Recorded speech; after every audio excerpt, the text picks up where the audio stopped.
Vamos lá, chegou o momento do doutor Fernando Gomes, mais um correspondente médico. Tudo bem, doutor? Mais um dia. Tudo bem, Elisa. Mais um dia de trabalho e de coisas importantes a serem ditas. Pois é, e tendo de lidar com a realidade que anda bastante delicada, intragável, mas é a nossa missão aqui, poder tratar de todos esses assuntos. Aliás, se você quiser participar, quiser mandar sua dúvida, sua pergunta, hashtag correspondente médico, viu? No Twitter você manda a sua questão. A gente abre o quadro de hoje com um recorde de mortes aqui no Brasil. 1.972. Esse é o número, quase 2.000 registros de mortes por Covid em apenas 24 horas. É o maior número desde o começo da pandemia. Existem lugares aqui no Brasil que já precisam de outros estados para conseguirem vagas em leitos de UTI. Santa Catarina é um exemplo disso, que pediu ajuda para o Espírito Santo, mas essa ajuda teve que ser adiada, porque só no Espírito Santo o sistema de saúde também está saturado, ou seja, quem ia oferecer ajuda já não consegue mais. Aqui em São Paulo a gente também tem um cenário parecido, é um estado que enfrenta um momento de urgência e entre os internados hoje, neste momento, está o cantor Edson, que faz dupla com Hudson. Ele começou o tratamento da doença em casa, mas teve de ser hospitalizado e permanece há 5 dias no hospital. O sertanejo foi encaminhado para a UTI e a assessoria do artista informou que ele está estável. Doutor, estável significa que algo vai bem ou que, na verdade, só não ocorreu uma evolução da doença? Quando num boletim médico só essa palavra estável, o que está dito é que os sinais vitais estão mantendo-se dentro dos parâmetros de normalidade, o paciente não tem apresentado piora, porém também não tem apresentado uma melhora. É lógico que estabilidade é sinal de algo bom, é sinal de que algo pode acontecer para que a melhora venha ocorrer. E a gente tem observado esse momento do quão dramático tem estado tudo, não é, doutor? Em todo o Brasil, a gente não fala de maneira específica de um local. Eu citei agora Santa Catarina, Espírito Santo, também São Paulo, mas inúmeros outros estados necessitando de mais leitos de UTI, necessitando desse tratamento mais intensivo. O que é exatamente esse leito de UTI? Significa que o paciente já evoluiu para um estado grave ou também pode ser um momento de tentar não evoluir a doença, ser uma precaução para o paciente? Quando a gente fala UTI, a gente fala de uma sigla que significa Unidade de Terapia Intensiva, na qual, diferente de um leito, por exemplo, de quarto, você tem profissionais que ficam de plantão à disposição do paciente. Recursos tecnológicos, então aqui eu me refiro a um ventilador mecânico, a aparelhos que podem fazer monitorização dos sinais responsáveis pela vida da pessoa, suporte avançado de vida, por exemplo, se a pessoa tiver uma parada cardíaca ou tiver um problema mais grave que possa rapidamente levar à morte, ela tem suporte ali pronto para que ela possa ser atendida e então um desfecho final, por exemplo, o óbito, ser evitado. Então, a terapia intensiva, ela tem esse papel de tomar conta do doente crítico para que, na verdade, a morte não aconteça, principalmente quando a situação é passível de regressão, com um tratamento específico e com equipamentos que são armazenados e, enfim, manipulados nesse ambiente específico. Vai passar, mas ainda não passou, né, doutor? São quase 2.000 mortes em apenas 24 horas. É um número dramático, um número que a gente de verdade não gostaria de dar, não gostaria de ter de compartilhar com vocês, mas a gente lida com a verdade, com a realidade. A nossa missão é compartilhar informações oficiais do próprio Ministério da Saúde. Torcemos para que esse momento passe, não é, doutor? O que a gente fica preocupado é isso, Elisa. De repente, você sabe que você poderia salvar aquela pessoa, mas ela precisaria estar dentro daquele ambiente, com aquele recurso, com todo aquele grupo de pessoas trabalhando para que a vida pudesse ser preservada. Então, isso que chateia um pouco e a gente vê que, um pouco nada, né? Isso chateia demais, na verdade. E a gente percebe que tem uma questão de logística, de número envolvido, por isso que a gente sempre fala. Tudo que puder ser feito para evitar a contaminação deve ser feito. Então, quem está em casa aí, escutando a gente, lembrar sempre do cuidado com máscara, com o distanciamento social, com a questão da higiene e entendendo, né, que realmente é uma situação difícil que a gente está passando. Mudando de assunto, sempre contando com a sua participação aqui no quadro, a gente continua o nosso correspondente médico com um destaque do nosso site cnnbrasil.com.br. É um levantamento feito pelo nosso editor de conteúdo, Daniel Corrá. Caiu o número de transplantes feitos pelo SUS. Vamos, inclusive, dar uma olhada aqui no nosso telão para poder compartilhar com vocês algumas informações levantadas pelo Corrá quanto ao número de transplantes. Vejam aqui, ó, nessa coluna, a gente tem tudo que ocorreu no ano de 2019 em relação a transplante de rim, fígado, coração, pâncreas, pulmão. E aqui nessa coluna, tudo o que ocorreu no ano passado. Agora, prestem atenção aqui para esses dados, hein?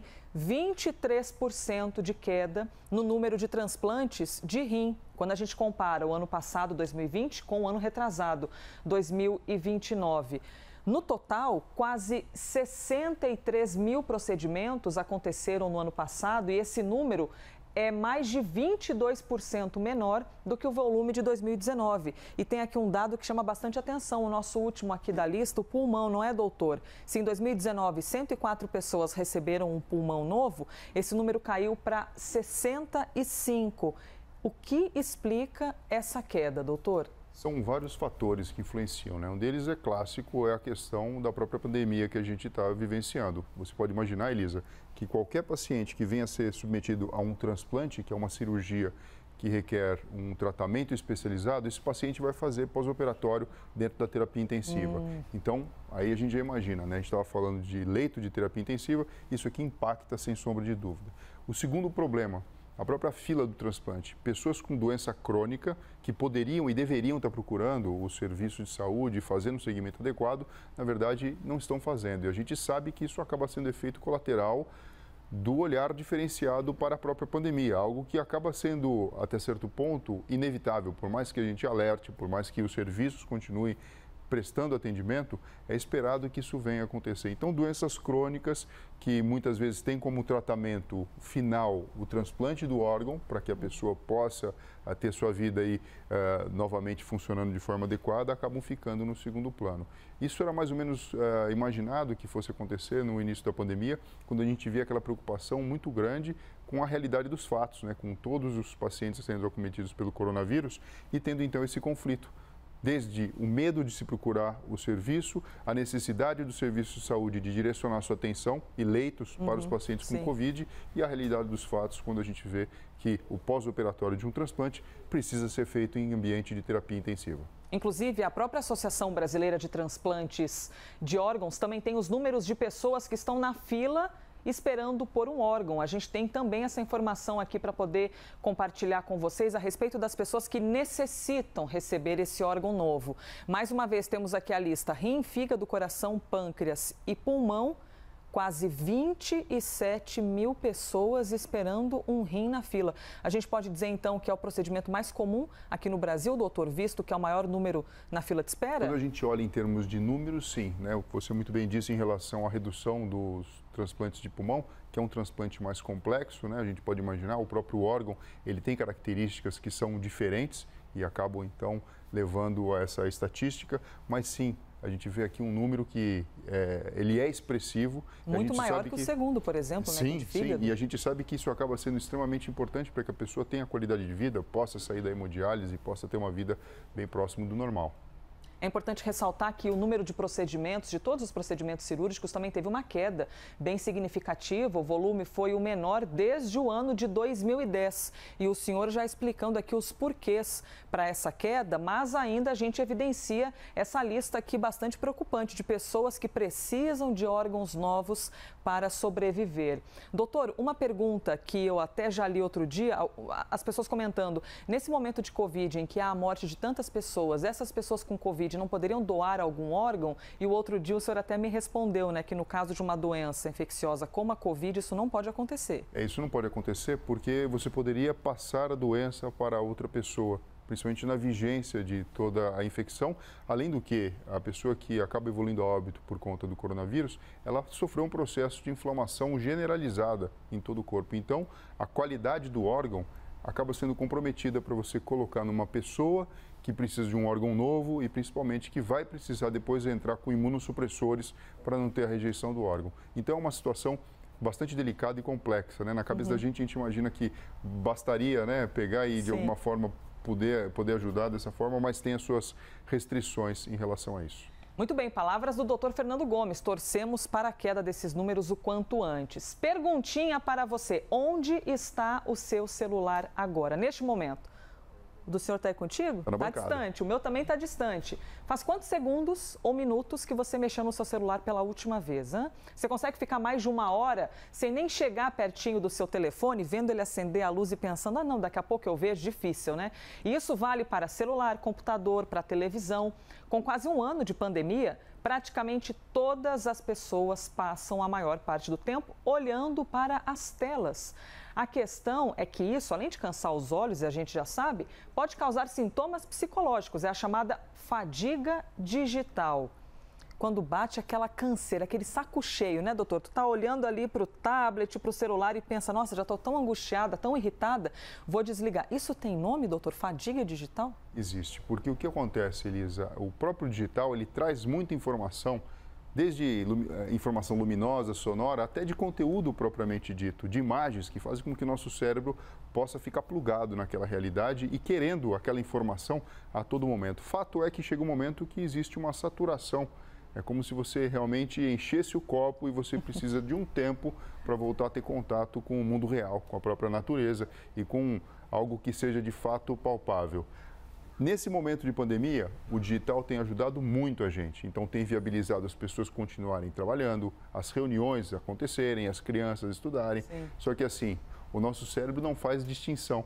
E, basicamente, o que acontece é como se você estivesse exposto a um ambiente com muita informação ao mesmo tempo. Imagina um lugar agitado, com muitas pessoas indo e vindo, passando muito ruído. O seu cérebro muitas vezes acaba interpretando toda essa informação que chega pelo digital dessa forma. Então, quando isso ocorre, você pode imaginar, a pessoa entra num processo de estafa, ela entra num processo em que a ansiedade pode tomar conta, muitas vezes aquela sensação de que não tem mais energia para fazer nada e de esgotamento mental propriamente dito. Opa, sentimentos, sintomas. Exatamente, olha só.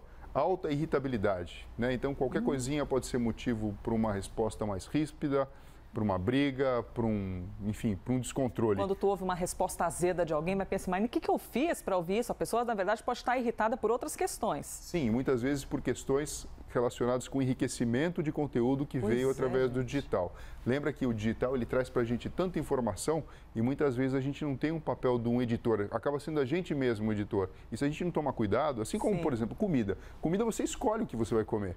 O digital, se você não tomar cuidado, você está vendo ali coisas que não tem nada a ver e que acabam abalando o nosso emocional, porque isso é natural que venha a acontecer dependendo da notícia ou do que você está vendo ali. Ressentimento, então existe a tendência a pessoa ficar magoada, chateada, aborrecida, com aquela sensação de uma nuvem cinza, com baixa autoestima, muitas vezes. Nossa, então, nesse momento de polarização política, opiniões, Covid, uns querem com máscara, outros sem. Minha nossa, entrar na rede social é uma angústia. E a indiferença, né? Muitas vezes a pessoa fica apática frente a tanto estímulo e a tanta informação e a tanto bombardeio, faz com que, bombardeio de informações, né, de entradas sensoriais para dentro do cérebro, que muitas vezes ela fica numa situação em que parece que ela não tem sequer resposta para as coisas naturais do dia a dia. É importante a gente identificar isso aqui, porque o digital agora, ele tem sido a graça, né, que tem viabilizado a gente não ficar tão distante das pessoas, a gente pode ficar sabendo do que está acontecendo no mundo, mas ao mesmo tempo ele pode representar desgraça se a gente não souber, na verdade, como lidar com esse desafio que é estar plugado 100% do tempo nele. Muito bem, palavras do doutor Fernando Gomes. Recebemos muitas participações, as pessoas dizendo que de vez em quando ficam sem o celular, que sentem dor de cabeça, que abandonam o telefone no fim de semana, cada um com o seu método para conseguir sobreviver a essa sobrecarga mental que a gente vive com a rede social. Doutor Fernando Gomes, obrigada por mais um dia. Obrigado você, Elisa. Pessoal, até breve. Este foi mais um Correspondente Médico.